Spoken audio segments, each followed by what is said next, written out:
टूटे फूटे मकान के अंदर एक बूढ़ी माँ रहती थी, उसकी जवान बेटी रहती थी। इसी से रिलेटेड बात है, ये समझने की कोशिश करें।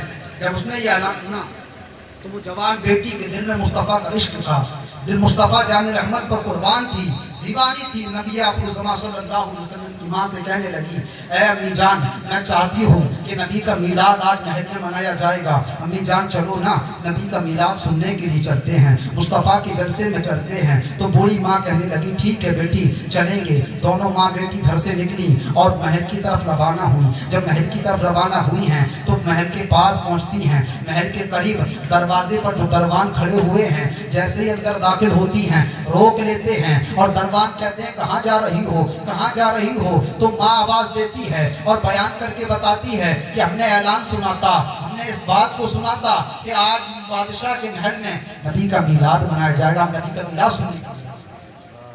तो दरबान ने रोक लिया और सुने। रोकने के बाद क्या कहा कि नहीं, तुम अंदर हरगिज़ नहीं जा सकते। क्यों? कहा ये तो बादशाह के महल में मीलाद है, बादशाह के महल में। यहाँ बस वही आएगा कि जिसके पास इन्विटेशन कार्ड हो, जिसके पास दावतनामा होगा, जिसको बुलाया गया है, मदऊ किया गया है, वही आएगा यहाँ पर। तुम्हारे पास कोई इन्विटेशन कार्ड है? कोई है तुम्हारे पास? कहा नहीं हमारे पास तो नहीं। कहा तो आप अंदर नहीं जा सकते। तो जो बेटी थी ना, जवान बेटी, वो कहने लगी, अम्मी ये कैसे लोग हैं जो मुस्तफ़ा के मीलाद में ऊंच नीच का फर्क रखते हैं, अमीरी गरीबी देखते हैं, अदना व आला देखते हैं। अम्मी ये कैसे लोग हैं? अब बूढ़ी माँ का कलेजा तड़पने लगा, अपनी बेटी को समझाने लगी, कहने लगी, बेटी कोई बात नहीं, क्या हुआ कि बादशाह के महल में जाने की इजाजत ना मिली। ऐ बेटी सुन सुन, जब मुस्तफ़ा करीम करम करने पर आते हैं ना, तो वो आलीशान बंगलों के ऊपर करम नहीं करते, ऊंचे ऊंचे मकानों पर करम नहीं करते, ऊंची ऊंची कोठियों पर करम नहीं करते, अमीरों के ऊपर करम नहीं करते। बूढ़ी माँ अपनी बच्ची को समझाते हुए कहती है, ऐ मेरी बेटी सुन, जब अल्लाह तबारक व तआला के रसूल करम करने पर आते हैं ना, तो सबसे पहले उम्मत के गरीबों पर करम करते हैं। कहा बेटी क्या हुआ, अगर हम मीलाद सुनने महल में न जा पाए, चल बेटी घर चलते हैं और घर चलने के बाद हम नबी का घर पर मीलाद मना लेंगे। तो बेटी कहने लगी, अम्मी जान हम नबी का मीलाद कैसे मनाएंगे? हमारे पास तो कोई नात पढ़ने वाला नहीं, कोई बयान करने वाला नहीं, कोई जिक्र करने वाला नहीं, कोई खिताब करने वाला नहीं, और तो और हम गरीब लोग हैं, हमारे घर पर कोई आना नहीं चाहता है, हमें अपने घर पर कोई बुलाना नहीं चाहता है, हम नबी का मीलाद कैसे? तो बूढ़ी माँ ने समझा के तो फिर कहा, बेटी क्या हुआ, अगर कोई नहीं है, बेटी सुन, जो तुझे याद है मुस्तफ़ा के बारे में, मेरे आका के बारे में जो तू जानती है, बेटी तू मुझे सुना देना। अपने नबी के बारे में मैं जो जानती हूँ मैं तुझे सुना दूंगी। बस नबी का यही तो मीलाद है, यही तो नबी का मीलाद है, यही तो मुस्तफ़ा का मीलाद है। मुस्तफ़ा की बात करना यही तो नबी का मीलाद है। दोनों माँ बेटी तेजी के साथ पढ़ रहा हूँ। दोनों माँ बेटी घर गई।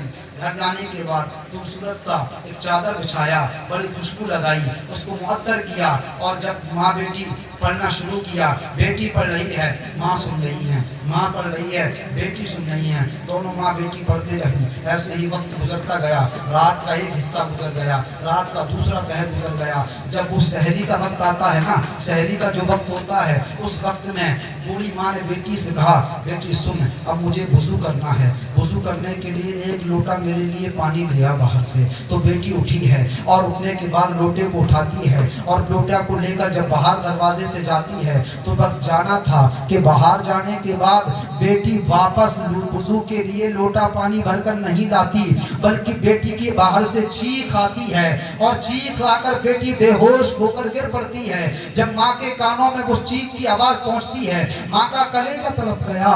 माँ दौड़ती हुई जब पहुंची तो अपनी बेटी को जब जमीन पर पड़ा हुआ पाया, उसको उठाया, गोद में लिटाया, और जब वो होश में आई तो पूछा, बेटी क्या बात है, क्यों तुम चीखी थी? कहा, अपनी जान जैसे ही मैं बाहर आई तो मैं क्या देखती हूँ, एक खूबसूरत शख्स सफेद लिबास देवे तन किए हुए है और नूरानी चेहरा उसका चमक रहा है और सफेद पूरा उसका लिबास है, सफेद उसका चेहरा है। मेरी जैसे ही उस पर नजर पड़ी तो خوشی کے میرے ٹھکانے نہ رہے، میں ایک عجیب کا نام کیفیت میں پہنچ گئی اور میری زبان سے چیخ نکلی اور بے ہوش ہو کر گر پڑی۔ تو بوڑھی ماں کہنے لگی اے بیٹی ہو سکتی ہے رات کا کافی وقت ہو گیا، ہو سکتا ہے تمہیں نیند کا غلبہ آ گیا ہو، تم نے نیند میں کچھ دیکھ لیا ہو، بیٹی چلو چلو کوئی بات نہیں۔ کہا نہیں امی جان میری بات کا یقین کریں، میں سچ کہہ رہی ہوں۔ کہا بیٹی کوئی بات نہیں۔ اب دونوں ماں بیٹی دروازے سے باہر آئیں، باہر سے پھر اندر جاتی ہیں۔ جیسے ہی مکان کے اندر گئیں،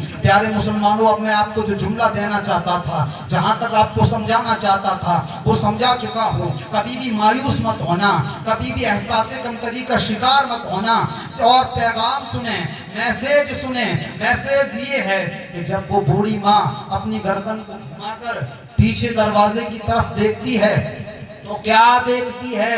وہی شخص کہ جس کے بارے میں بیٹی نے بیان کیا تھا، وہ اس بوڑھی ماں کے ٹوٹے دروازے کی دہلیز کو چوم رہے ہیں۔ بوڑھے ماں کے گھر کے ٹوٹے دروازے کی دہلیز کو چوم رہے ہیں۔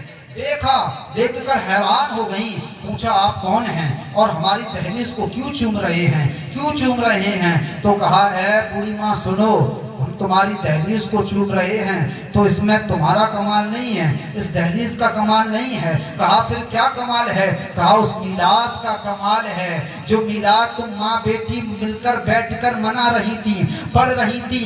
پوچھا کیا کچھ سمجھے نہیں؟ کہا سمجھے نہیں کہ نہیں سمجھے۔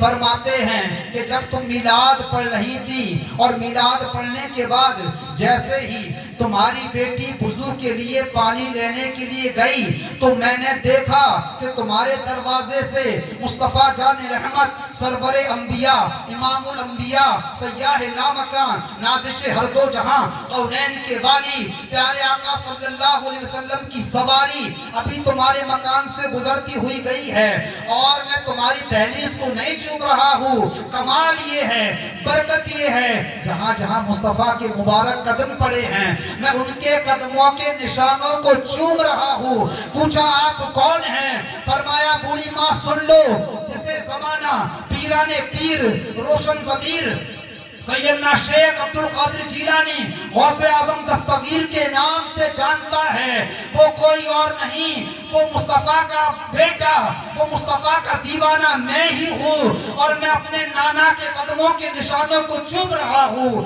جیسے ہی بوڑھی ماں نے یہ پیغام سنا، یہ بات سنی ہے، یہ میسیج سنا ہے، یہ الفاظ سنے ہیں، رشک میں آ گئی اور کہنے لگی اے بیٹی سن، میں تجھ سے کہتی تھی نا مصطفیٰ کرم کرنے پر آتے ہیں تو راجہ مہاراجہ بادشاہوں کے محلوں پر کرم نہیں کرتے، مصطفیٰ جب کرم کرنے پر آتے ہیں تو سب سے پہلے اپنی امت کے غریبوں کے مکانوں پر کرم کرتے ہیں۔